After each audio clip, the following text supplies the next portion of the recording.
a fake feminist. I come here all neat and pretty on stage with my high heels on and my warm smile to preach the good gospel of gender equity as a tool of liberation for both men and women. But let's be honest, I might just be cashing in on a very juicy and buzz trend. I might still be falling for emotionally unavailable men. I might, as well, still treat my colleagues or co-workers with the same capitalist, competitive gene that is so entrenched in all of us. I might just be a fraud. Or not. Being a feminist in 2017 is walking a very thin line. On one side, you have the trolls and cyberbulliers sending you hate messages on social media.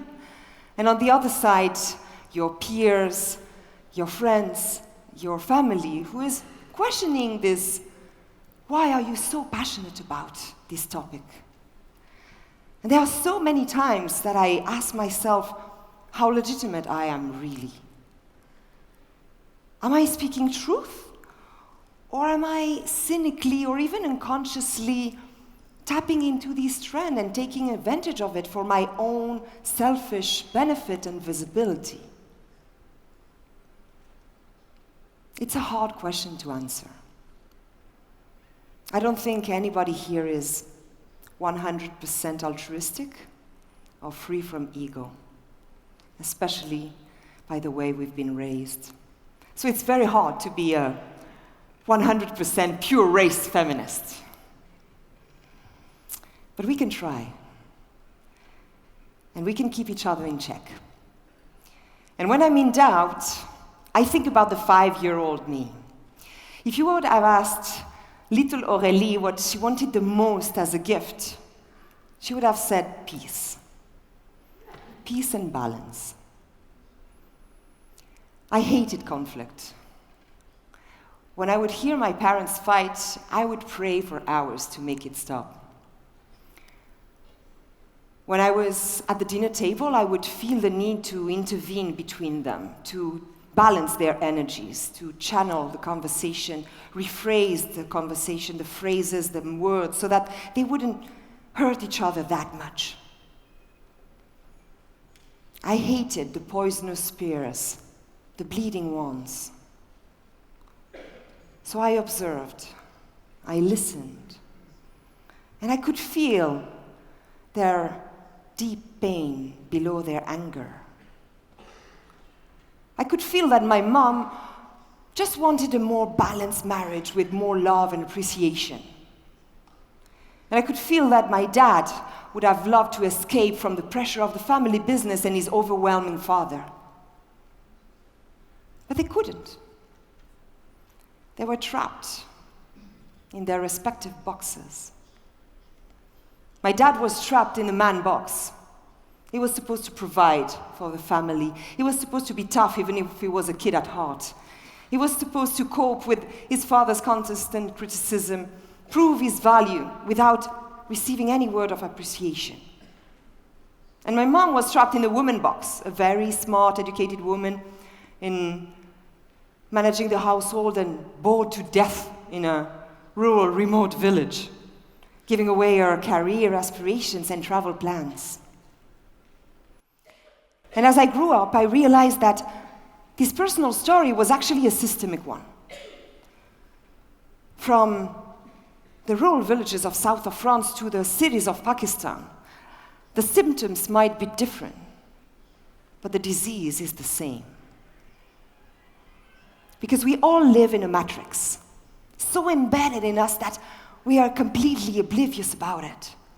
We even deny its existence. We live in a world of fear and domination, a world based on war and aggression, where the stats of military spending are actually up to 8 times the stats of education spending. If we would stop spending on military for only 8 days, we could provide and pay for the education of each child on the planet for 12 years. A world of deep individual suffering. Because to prepare people to this world, we actually mutilate them, to carve them into these boxes. From a very young age, we devaluate women. "It's a girl" is still a lethal word in many places. Parents and teachers interrupt girls twice as much as boys. We train our girl to engage into quieter and calmer activities. We train them to conform and obey very soon. And we train our boys through our ads, through our media, through our language, to fight, to address any conflict with violence, to disconnect from their emotions unless it's anger. We trap people into narratives. Women shouldn't be loud. Women are too emotional to lead. Women don't drive that well. And men don't cry. Men are strong. Men don't feel pain. And this matrix goes very deep. Or meta-stories are biased, or myths, or religion. Or stories are written by men about men. Or about women with a male gaze. So we only see half of the story. Today, millennials are asking for renewed gender roles. But what do they see when they look around them? They go to the nightclub and listen to blurred lines. "I know you want it." Right? You danced to that one too. I did too. They see Donald Trump running the world. They see mass street harassment in India or in Köln, toxic masculinity shooting people everywhere. We're reaching the limit of our system. The domination model is threatening the whole humankind. A world where half of the population is trained to oppress the other half is not a happy place. Both sexes are slaves to each other. So what can we do about it? Well, the first step is to reclaim the narrative. Words are magical, words are powerful. Words are free, they're available to anyone. And those who tell the stories are actually those who rule the world. So what is your story? The story you choose to tell, not the one that others have invented for you, your family, your friends, your colleagues, the media, whoever. And I'm especially talking to women here, because we are especially targeted by negative narratives. What is your true story? Honestly, truly, without an overinflated sense of self-esteem or underestimated. Who are you? Who do you want to be? And then the second step for me is to engage in collective action. For years, I've been researching positive projects, solutions to balance this world.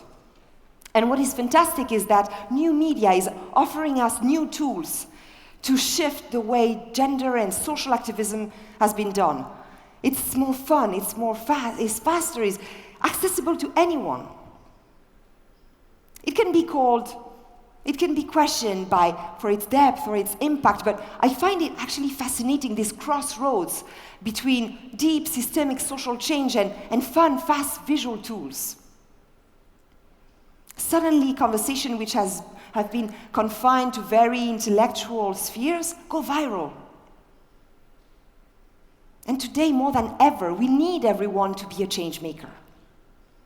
So in the city where supposedly Hermione has been created, I would say that this trend that can be called cool feminism has many magic wands in its toolkit.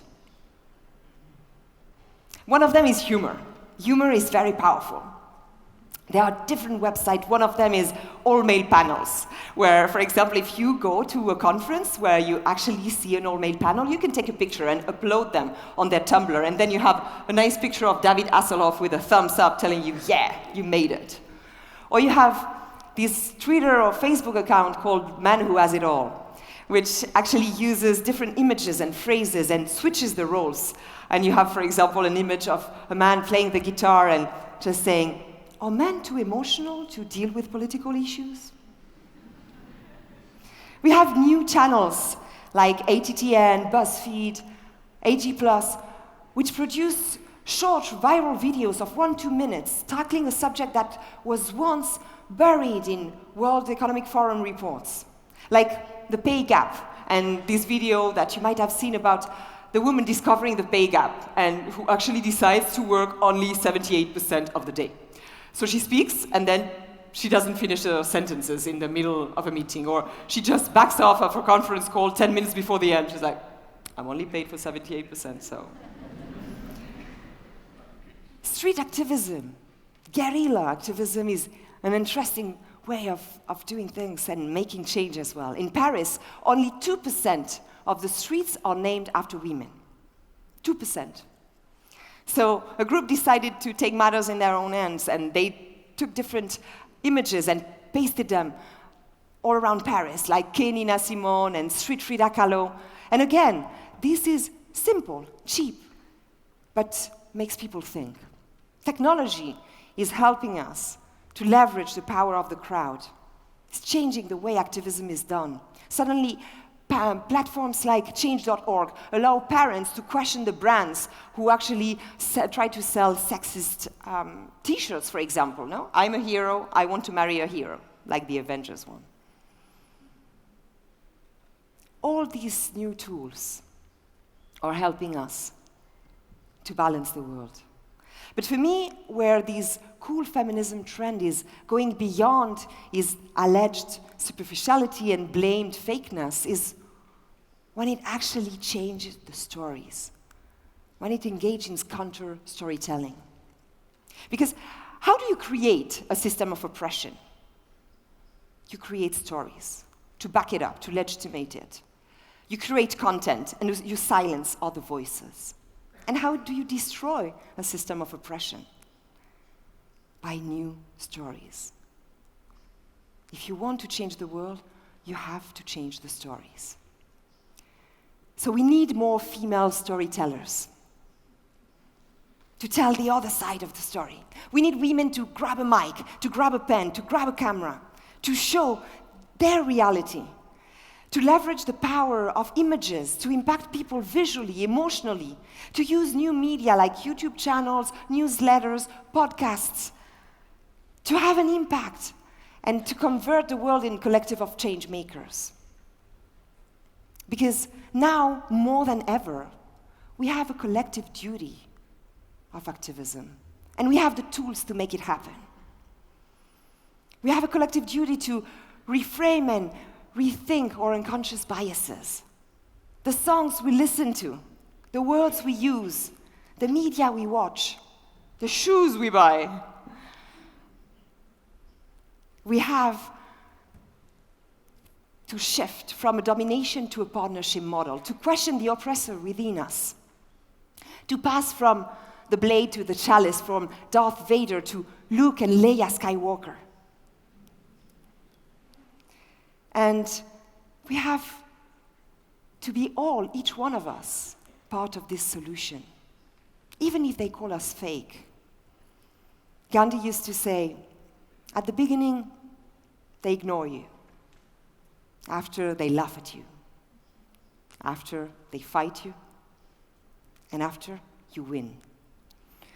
Small fluctuations can lead to massive system transformation. A new world is possible based on trust and love. Because at the end of the day, what stories do is that they connect with our shared humanity. We are one. I am you, you are me, and deep down, we are love, no matter what they taught us. So, now is the time to create this critical mass of new stories, to build a new archetype. Because it's a vital quest, it's a spiritual one, so that we can all finally find peace and balance.